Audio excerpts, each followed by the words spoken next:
Good evening, ladies and gentlemen.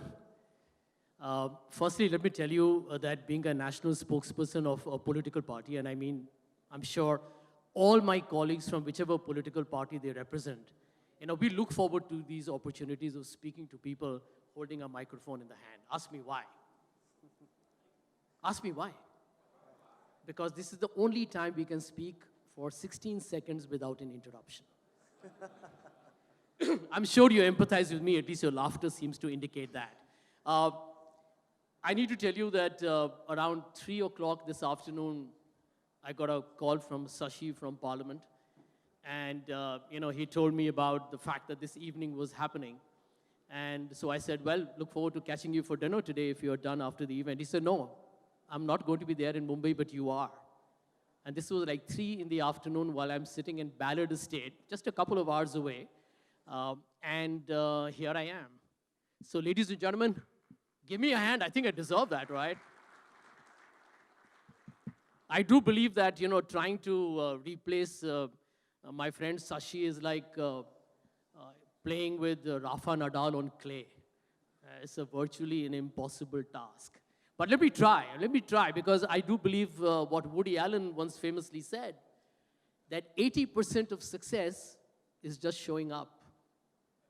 So let me tell you, that should be the credo that all of us should have in life. You have probably seen me very often, a very notorious figure, as Atul rightly mentioned, in one of those cubicles on The Nation Wants to Know, which is a very hyperventilating prime time running on steroids. We are survivors of that great, what I call is a extraterrestrial experience.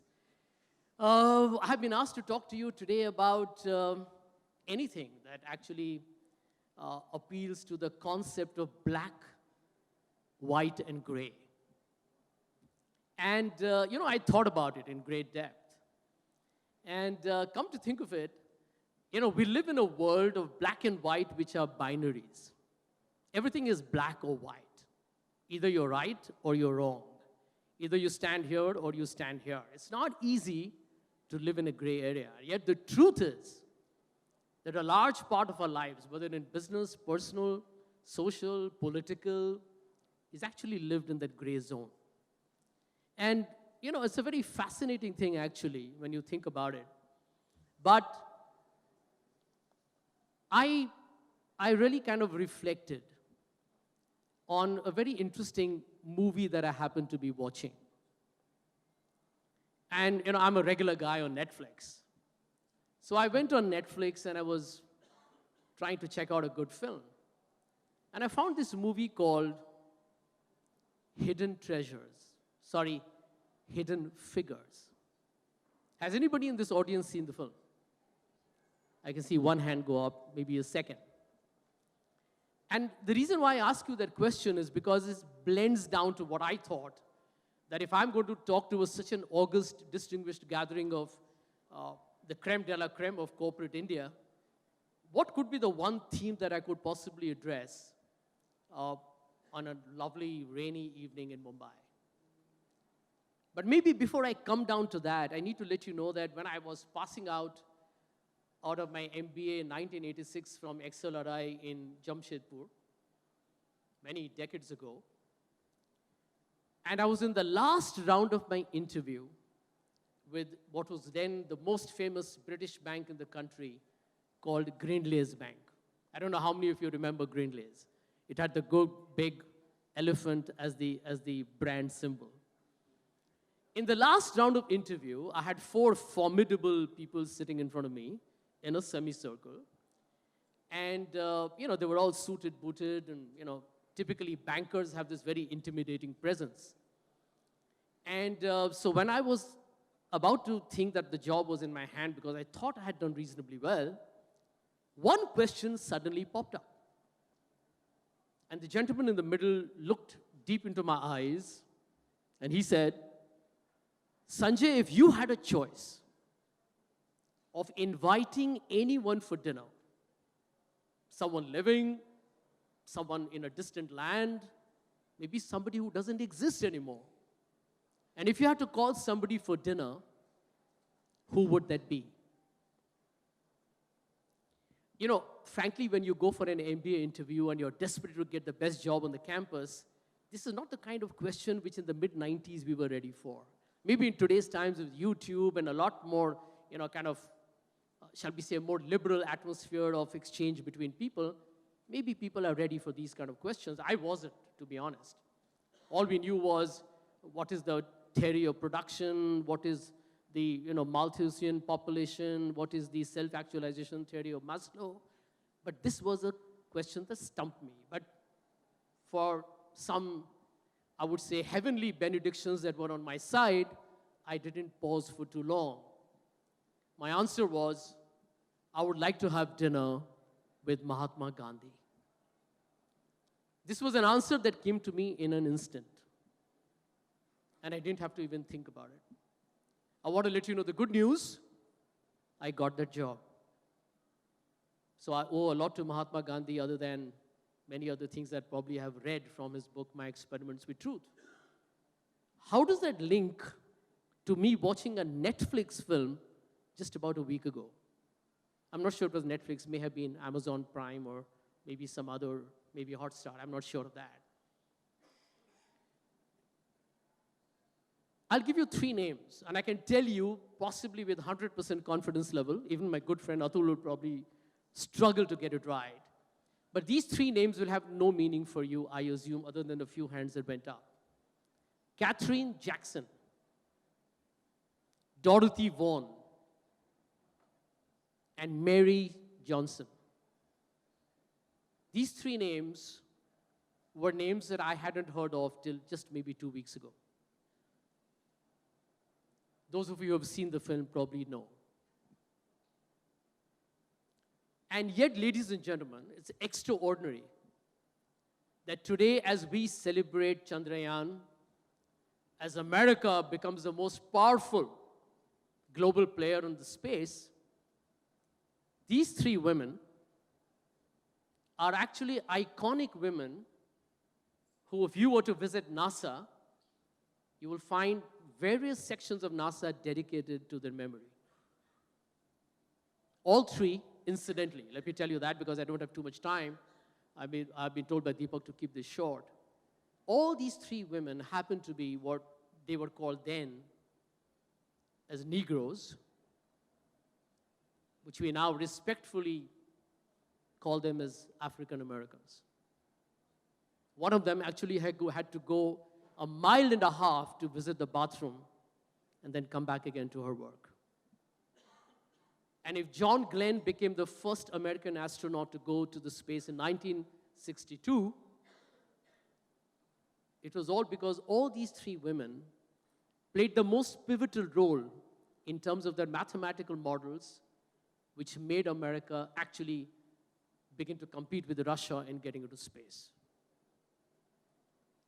I mention this for 2 reasons. Because Gandhi believed in the diversity of this great country. And America belatedly recognized what the contributions of those whom were being racially segregated against. The year, by the way, is 1962 when John Glenn went to the space. And we all know that in the 1960s, it was the time of Mississippi burning.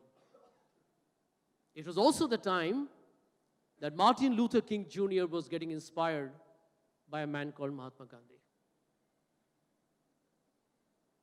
Now, what's fascinating is that just 5 days ago, there was somebody who made a call to the food aggregator Zomato. And I mention this because I believe the purpose of me being here is not to just kind of be sugar-coated and make the politically correct sounds. I think in life, we are never going to get anywhere till we actually become a little uncomfortable.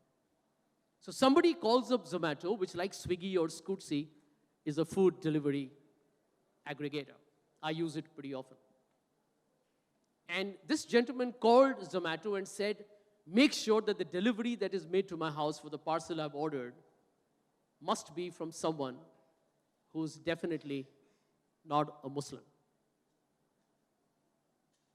And I think somewhere when I look at corporate India, and I'm part of the universe that I'm today talking to.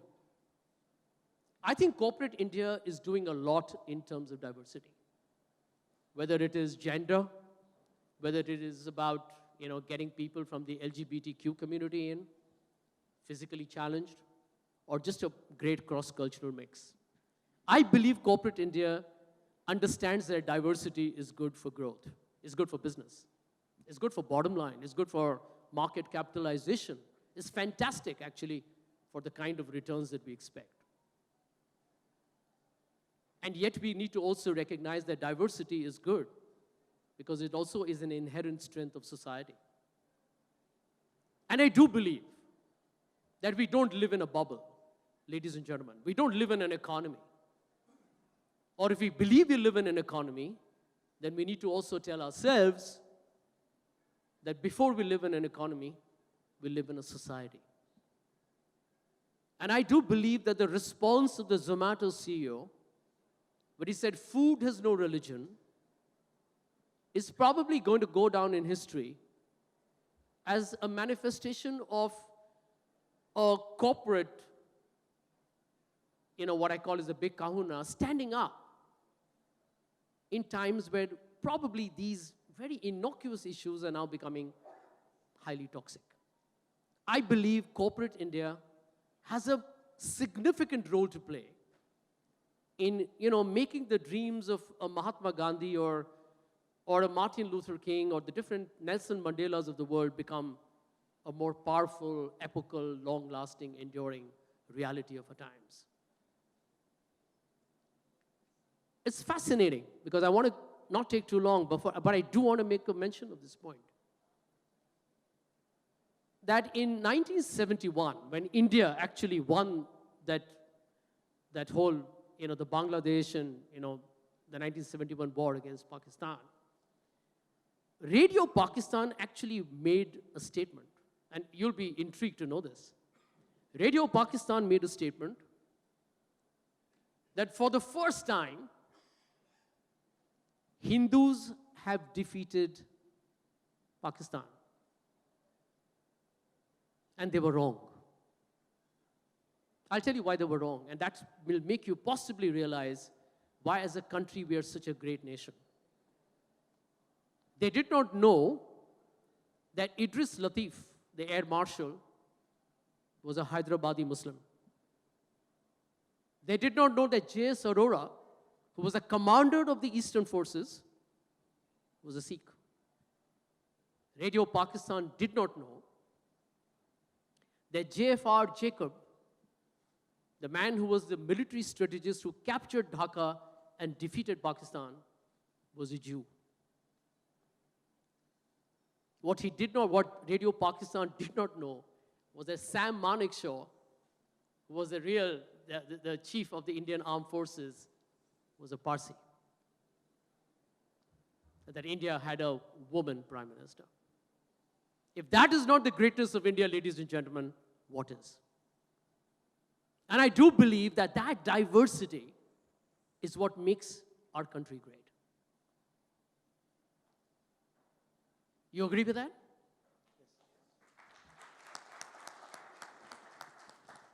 I want to tell you in the end that, when you look at history,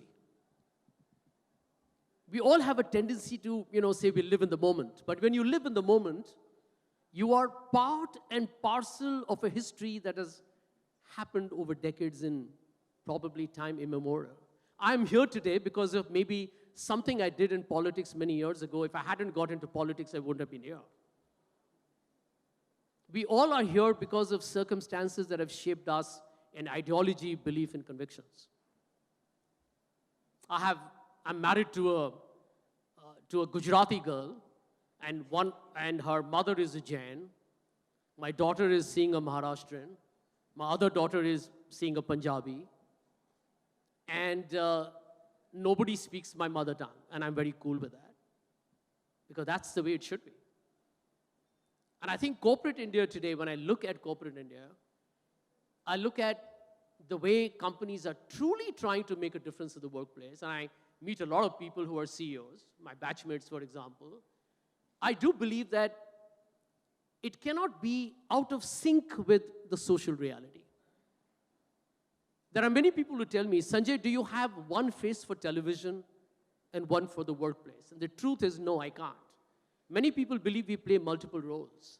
But I don't think I can be a different guy talking to you, and I can practice something maybe bigoted when I'm in the car with my driver, and I can't be something else with my family and something else with my friends. We are what we are. We actually transport our roles into different apparitions. But bottom line, we are what we are. So the issue is more fundamental about what we believe in. Martin Luther King famously said, in the end, we will remember not the words of our enemies, but the silence of our friends. And I believe there has been no more a potent statement ever made. I think about it in great depth. And you know, when you realize that end of day, some of the greatest people who made change happen are people who actually got killed. Martin Luther King was assassinated. Mahatma Gandhi was killed. So was another man called Abraham Lincoln. And Abraham Lincoln was the man, as we are talking about, is the man who ended slavery in America. In a great number of ways, all these three men are involved with the topic that I have today, which is black, white, and gray. There is no black and white. We make ourselves, ladies and gentlemen, into very polarized institutions of conversation if everything is deemed as black and white. We live in a gray world. And that, I think, is the beauty of life. The uncertainty, the whole nebulousness, the big fog of haziness that we don't know what tomorrow is all about. That one day, one is thinking about liking something or somebody, and the next day your view might change. And that malleability is fine, it's normal, it's cool. I always keep telling that to people. You practice the yoga day, but then why do you then become rigid? Because yoga is all about flexibility. Yoga is about, letting all kinds of the body take multiple shapes. More important, it's about the mind. So I just want to let you know that end of day, when I look back at my own life, and that's what Deepak told me to talk about, I marry all these things into one. And I say that, when you look at a thali, an Indian thali, you realize what is the diversity of Indian culture. And that Indian culture is exactly where all of us live in here. A great country, I think a phenomenally exciting nation, where, there are all kinds of people with caste and religions living in one. As Dr. Tharoor said in one of his famous books, this is the only country which knows 200 ways to make aloo. And I think that's so true. And you look at an Indian thali that you go to in any of the thakars, for example, there are colors, and there's a green sabzi, and there is a yellow dal, and there is a red tomato with some saag in it. It's fascinating. And I think all of us owe it as corporate leaders. I mean, today's CEOs will be awarded for all they bring to the table. I'm no one here to give you advice. In fact, frankly, we need some. But the truth of the matter is that, bottom line, we need to relish this whole opportunity of what we have. And sometimes we miss the woods for the trees. Ladies and gentlemen, they say if you give a politician an inch, he will take a yard. And, as I said, for me, this is a very unusual experience, because rarely do we go on television and have one sentence which can be completed without it being punctuated by, excuse me, but can we move on to something else? This is a rare privilege, and you have made it a very special evening for me. When I spoke to Dr. Tharoor, he told me that this is going to be a wonderful audience, so keep it brief and short, but make sure that whatever you believe you want to convey, put it forth, because that's exactly what I would do. So I would just like to implore everyone in this wonderful gathering, and to all the winners of the awards, and even those who didn't make it, when we go back to our offices tomorrow, let's just kind of revel in the diversity of the people we meet. There is somebody who works in my office who, by the way, messaged me around a week ago saying that for the first time, I'm not feeling comfortable with some of the things that have happened because somebody in the office teased him about something. And I said, there goes the fact that whatever happens in the larger world, it somewhere down the line comes home at some point. And I think all of us, we are brilliant, we're educated, we are privileged. We are in this wonderful 5-star hotel. I mean, there are people like Mr. Bajaj and Mr. Bhargava and Mr. Ramadurai and such lovely people, Mr. Mariwala and Pawan Goenka and everybody here I've met, and I think so many other people that I look forward to meeting. And I believe that corporate India is probably, in my opinion, part of the big ecosystem that makes this country great.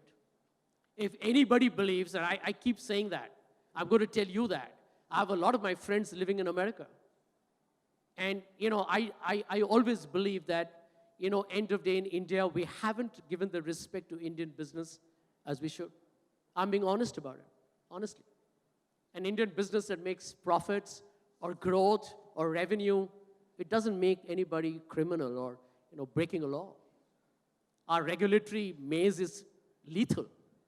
Any and every corporate feels vulnerable or susceptible to having violated something which can have criminal repercussions. We need to change the damn laws. It's crazy. It's insane. I'll be honest with you, it's asinine.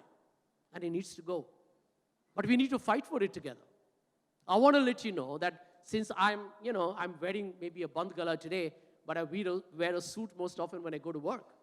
But I do want to let you know that I believe corporate India deserves much more respect than it is getting. And I, as part of my political party, would like to do my best to make sure that happens. I'm sure even the current government will do its best. That's how it ought to be. And I do believe that end of day, frankly, we talk about it every day, but the greatness of a nation is scripted by people at every walk of life. I'm aware of the fact that, at one point of time, when I think the Birla family donated money to the Congress, Gandhiji talked about it in public platforms. Today we live in a world of electoral bonds. Something has gone fundamentally wrong. There is a fault line. There is a fault line of lack of trust, what somebody called as a trust deficit. I want to let you know that as somebody who represents a political party that governed India for 55 years, I assure you, as and when and whenever it happens, we will do our best to make sure that the respect you deserve needs to be restored at all points of time. And I think it is nothing unusual. It's something that you ought to expect. If in America people can walk away and take on an establishment, why not here? A political party is chosen to govern. And, govern can't happen in isolation. It happens when it's collegial.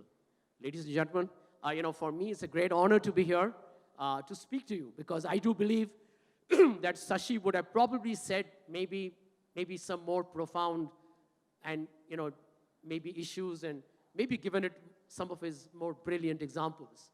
But I don't want to mince words either because we come from the same faith. And that faith is that everyone matters. Each one of us counts. The greatness of this country begins and ends in this room, outside, and far beyond to the places that we rarely go to the backwaters of maybe Kumarakau in Kerala, to Odisha, to Bihar, where I come from, to West Bengal, to Kashmir, to Gujarat, to Maharashtra, and all the way down to any part of India that you can think of. Let's celebrate this great country because you, ladies and gentlemen, are deserving of it more than anybody else. Thank you very much. It's been wonderful. And thank you, sir.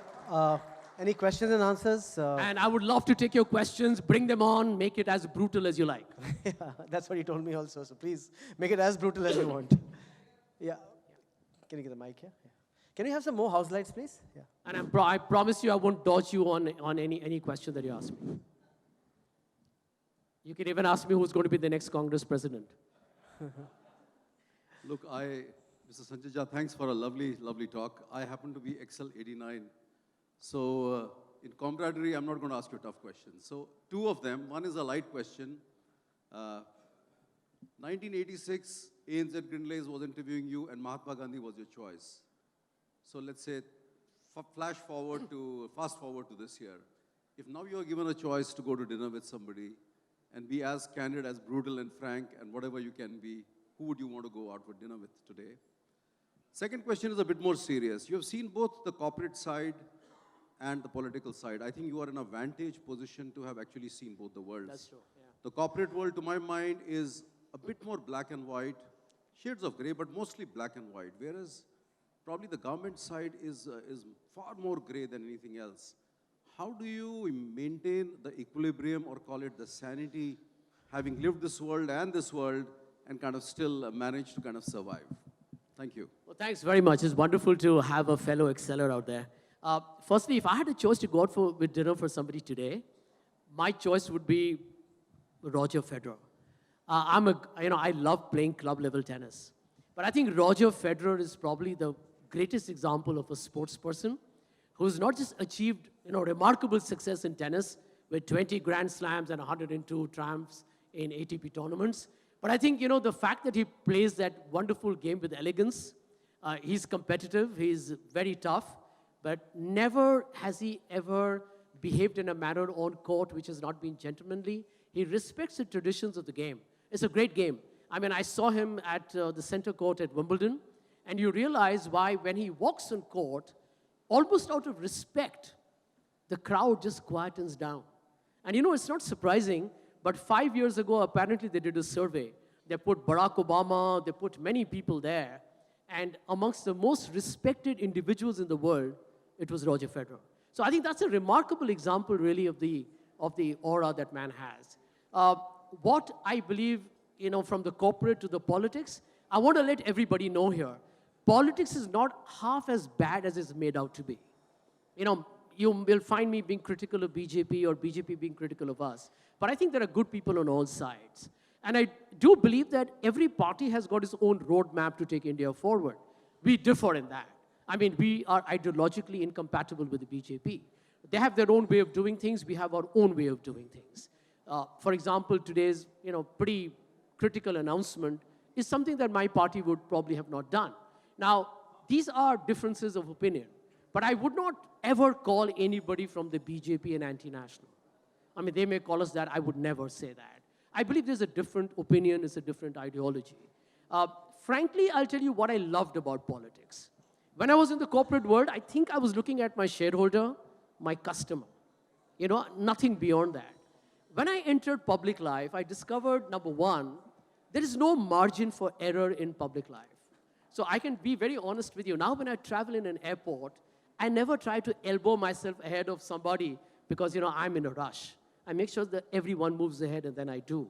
Even at 12 o'clock in the night when I drive my car and I'm returning back home, I don't break a traffic signal. I tell myself, hang on. I'm supposed to be a public figure. If I break that light, if somebody sees me, that's a terrible example I'm making of it. Frankly, Atul, politicians are giving the stand-up industry the toughest competition. That's another story. But the truth is, I think politics is something where I would love to see professionals get into it. And the reason why I say that is because you influence policy. When I think about it, I'm not going to make any public disclosure, but you make policies that can affect industry. Well, that's big. If you can affect, say, create a Manrega construct, it affects millions of lives. Manrega is the biggest social security scheme in the world. So the import of what you do is simply phenomenal. And I think if you're driven by a commitment to serve, I think you're on a high when you're in politics. I'll be honest, it's also a tragedy that many people join politics because for them it's about a quick buck and it's about making money. There is an MLA stock exchange, you buy and sell what you like. Now, that's terrible. So I do believe Indian politics is battling these inner contradictions. But to answer your question in short, because I would love to hear more questions, I do believe my transition has been the best thing I've ever done. And I don't regret any moment of losing 2014 elections. 2019, we've lost again. It's tough. It's very tough. But you know what? I mean, nothing in life is easy. I mean, the corporate sector, I keep reading about tough times. I read Mr. Naik's statement. I read what Rahulji said. And I'm aware that, at the moment, situation is rather challenging.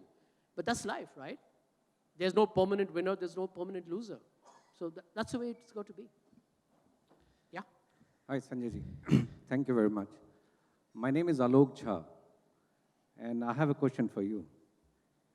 Success in any industry, at any level, two things plays very important role. One is communication, and second is collaboration. So India as a country, unless the political parties you belong to and many others, unless we collaborate and communicate towards a better India, how will we succeed? Because if we fight, even if you're talking of Federer or you're talking of Nadal, Federer and Nadal, great players. Federer, the greatest ever, and Nadal, again, the great guy, great player. But again, they also communicate, they also collaborate at times. But to be a better India, what is your say on this? Unless we collaborate, unless we communicate, take decisions together, how will we see a brighter future? It is, we are in 50s, but at least for the kids to come, years to go, how can we do that? We always fight, we always are anti-India. I mean, the political parties. Yeah. How can we have one India, one vision, and with one objective? Thank you. Well, to keep the answer to the point, I mean, I do believe that, if you look at, I mean, everybody in politics is a prophet of doom, is a doomsday sayer. We're all Cassandras. Ignore that for the moment. There's too much of rhetoric in politics. Ignore it. You look at India, we are a young country. This is a young country. I mean, I remember 1991 when I was working with Greenlays at that point of time. Liberalization happened and the whole story changed. The whole story changed. I mean, it's a different dynamics today. So I do believe that we should be optimistic on a country, but we must always remember the fact that an unequal country, for example, always struggles in growth. I'll be very honest. I mean, probably everybody in this room is a millionaire. And the reality is, if not a billionaire for that matter, but I do believe that inequality hurts growth. Like it or not, a lot of people criticized my party for saying you are spending too much of money on welfare expenditure or in poverty-ridden economics. But the truth is, corporate sector growth is important, but you also need to make sure there is no inequality. One of the reasons why there has been a backlash against globalization is because people have felt that their wages stagnated and the fact that they're lost out in the mainstream. You look at America today, it's battling a serious level of inequality. People actually didn't like the fact that Obama bailed out the investment banks after the mortgage crisis. So I believe in politics, we have a very tough job. We have to make sure that you're motivated, you get the incentives, you get the infrastructure or the skill talent that you need to grow. At the same time, what are you going to do with 250 million people living below the poverty line? It's very tough for the Congress. I'm sure it's very tough for Mr. Modi. So these are easier said than done. So I believe India's success will lie. Besides, it's a no-brainer. We can't afford to do this polarized politics. I need to be very upfront about that. I think the BJP is committing serious suicide by encouraging this politics of majoritarian nationalism. It might win you elections, but you damage the country in the long term. But that's not for me to advise them. Good luck, they're winning elections. But these don't last forever, I can tell you that. The cost that the country pays is usually imperceptible. You don't see it. You don't see it. The country pays a price in terms of a damage which is happening socially. I'll be frank with you. My own daughter has gone to study abroad. She knows her dad is a politician now, but she's not happy at all. She's told me, Dad, I'm just not happy that there are some friends of mine who are speaking a very different language on the WhatsApp group. And that's not the India we want to create. A BJP can win without there being any negativity at the ground level, and so can the Congress. So I do believe, this is a choice that people have to make, and I respect whatever people decide. But I do believe that's frankly going to hurt our growth, is going to hurt our stature as a country. As an economy, I do believe that India has struggled. When I read that story, I don't know how many of you are aware, in New Delhi last year, a family of 4 died out of starvation in Delhi. And the 3 girls were aged 8, 4, and 6. And they hadn't eaten for 8 days. And when I then read about people complaining about Nyaya and all that, I was appalled. It hurt me. It hurt me. Honestly, it did. Because that's a fellow Indian. Tabrez Ansari, who gets lynched, is a fellow Indian. You can't watch that video. So, I do believe it doesn't matter who we are, where we come from. But we got to realize that, if we feel so passionately about India losing a match or winning a match in the World Cup, Come on, for God's sake, let's rise for each other. You know, we need to do that. It doesn't matter, young or old, man or woman, Hindu, Muslim, Christian, Sikh, Jain, whatever. But we can't afford to make these narrow parochial issues into the national headline. Sadly, that's what's becoming at the moment the daily, shall we say, political discourse. But the public has to change that. You have to change it. And I'm very bullish on corporate India. I believe corporate India has such phenomenal minds. If you can't change it, then don't expect others to do that. And I do believe that that Zomato incident is an eye-opener. I also believe Mr. Siddhartha's unfortunate death is also a lesson, I believe, because who funds the bureaucracy? I would like corporate India to ask this question. Who funds the bureaucracy? Your taxes do. And you have a right to ask. I mean, I come from Bihar, all right? And Jhaji, you're from Bihar. Most of our relatives are in IAS and IFS. हम तो कुछ और जानते हैं नहीं. My father used to tell me, IAS बनो वरना कुछ तुम बिल्कुल नालायक हो. And the fact is, who pays to fund the bureaucracy? The corporate sector does. And here we are trying to harass them and stuff. I think it's bizarre. It's totally bizarre. And when I hear stories that India Inc. is feeling apprehensive about expressing themselves, I'm like, hang on. I mean, Mr. Rahul Bajaj should feel scared to tell what he feels to the government, or Mr. Deepak Parekh, or Mr. Godrej, or Mr. Goenka, or anybody. I mean, anybody in this room. Maybe I don't know some of you. But if you feel tomorrow there's a Congress government and you can't criticize Rahul Gandhi or an economic policy, then there's something wrong with us, fundamentally. You don't vote a government to be intimidated by them. And I think corporate India must earn its respect back. And I don't know, whatever I can do or my party can do, we will do our best for you. Yep. Hello. Actually, we're running out of time. Is there a question, One Yeah, last question? There's Okay, we'll take the one. last question Yeah, and yeah. we'll just, yeah. My name is Satya Brata. Sorry? My name is Satya. Like you said, Dr. Tharoor said, don't mince your word. I'll also not mince my words. A very straightforward question to you. Sanjay, first of all, we are missing you on TV, so you should come back. This 55 years that Congress was there, you couldn't pass a bill which was passed in Pakistan in 1957 or something, the Triple Talaq Bill. Secondly, in the last 5 years, we have not seen any major terror attack, which we saw during your time, unfortunate. And the last thing is, who is going to be your next party president? Who's going to be our next president? Okay. your party. I think we are having a CWC meeting coming up on next Saturday. Let me tell you that the Congress, Mr. Rahul Gandhi resigned because, he took full responsibility for the defeat, which I think is all right for a leader to stand up and say that, it didn't work out. To be very honest with you, we were like gobsmacked. I mean, I was blown out of my head. I was there when the results were coming out. We did not expect anything like the results we finally got. But, that's a choice the people have made, and we respect it. Hopefully, in a week's time, you'll get to know. There is no talent deficit in the party, whether it's young or old. A lot of people are talking about Jyotiraditya and Sachin. There are many other leaders like Dr. Tharoor himself.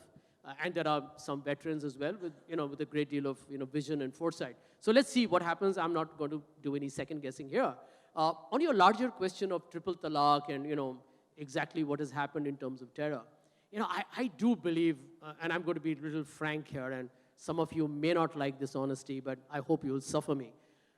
We are becoming a victim of fake news and post-truth. There is too much of alternate age communication going on. Let me give you an example.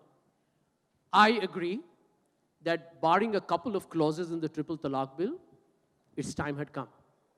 Absolutely, there's no dispute on that at all. Let me tell you, the Triple Talaq Bill has been supported by our party, subject to one clause that says that if, and I don't want to debate that here, but there's an element that is criminal in nature, which can be used by the police to harass somebody. But let's put that aside. In principle, we have nothing against the Triple Talaq Bill. Now, you asked me about the decision today. Is that what you're asking on Kashmir and Article 370? That's all right. Let me tell you, there's a simple answer to that. If you read Article 370 and Article 35A, it's very clear, and I don't want to go down into the entire history, but in short, Kashmir agreed to become part of the Indian Union through an instrument of accession So I was asking, you didn't do it for 15 years or 55 years, the triple talaq. No action on that. That's Because all it was done in Pakistan in 57. Well, all let the me- other countries, yeah. Well, there is, oh, if that's your question, is a very simple answer. There are many things we did. There are some things maybe we could not, or we did not. It's okay. But as I said, that there is an emancipation in society that happens over a period of time. Let me tell you, there are more women abandoned after marriage in India that nobody's even talking about, right? And I think we need to be very clear here that everything in life cannot be political. A triple talaq bill is made out to be as if it is the ruling party's big, liberal attitude. Well, please go and ask them. Why have 49 lynching deaths happened in this country in the last 5 years? No answers. No answers. And please also need to fundamentally ask this question. That hasn't happened, by the way. The PIL went to the Supreme Court not by the BJP. It was filed by an independent NGO. You're just taking credit for it. So I don't think we want to go down that road at all. I believe the larger point in India is that we are a victim of fake news and post-truth. I'll give you that example on terror. You said there have been no terror attacks in the last 5 years. So what was Pathankot? What was Uri? What was Gurdaspur? I mean, what are we talking about? I can tell you that there have been approximately over 22 to 23 serious attacks, and there are other mid-level attacks that have happened. There are many more people who have died in Jammu and Kashmir across the LOC and in Punjab. Now, the BJP comes and says there has been no terror attack and India is safe. I'll tell you why that's complete balderdash. And here I need to give you a political response because that is a political question. Ladies and gentlemen, whether you are in Kashmir or whether you're in Punjab or Maharashtra or Andhra, it is a part of India. Now, the BJP says that what happens in Jammu and Kashmir is not a terror attack. Isn't Jammu and Kashmir part of India, for heaven's sake? And after today, I believe more so. What about Punjab? Because I'll tell you what the perception is created. That Malegaon is in Maharashtra. That what happened in Hyderabad is in Andhra. And therefore, there was some terror attacks that happened during the UPA phase in Maharashtra, in Pune, in the German bakery. And you'll probably be aware of what happened in Hyderabad and also Ajmer. Now that is posted as if that is pan-India and therefore only the UPA is responsible. But can I be blunt here and tell you the truth? Find out who were the people who were responsible for those terror attacks. And you will find, to your surprise, that the initial investigations led to the arrest of people who belonged, sadly, to some of our own locally manufactured members of the larger right-wing fundamentalists. Is Sanatan Sanstha not responsible for the death of Pansare? For Dabulkar? Are you aware that in Maharashtra, just 6 months ago, there was a complete bomb-making terror activity being done where people were arrested linked to the Sanstha? I think it's terribly unfair. I'm glad my party does not stoop to that debate. But I also want to concede, maybe we're losing the debate because we are not taking these issues head on. Because the fact is, terror attacks have happened like insane during the time. Security forces killed, civilians killed have run into the biggest numbers under the regime of Mr. Modi. I can give you the rough numbers. 383 people were security, and around 275 were civilians. And that number, by the way, has gone up. Pulwama, who's responsible for it? Is the country going to ask? 45 of our soldiers died. Is somebody going to ask that question? Is that not a terror attack? So these are bigger issues, ladies and gentlemen. I'm glad you're asking me these tough questions, but my kind request to you is please do not get your information or your knowledge from television. You rather read and go to websites maybe. There are a lot of online news portals that are doing a fantastic job. But definitely question people like Sashi and me and Milind or whoever else who comes and talks to you at different platforms. Is there time for one more question maybe? No, I don't know. No, I think we have done, Sanjay. But I think, Sanjay, you're hanging around here. I am. So going to be please, here. because I know he stays in Nepean City, it will take him anyway 3 hours to go back now. So please hang around here. Leave at midnight so that you can leave on time. Thank you, ladies and gentlemen. Let's give a round of Thank applause you for very Sanjay much Jha. indeed. It's been a And just pleasure. a bit, Thank you. Sanjay, I've got a small memento for you. Thank you very much.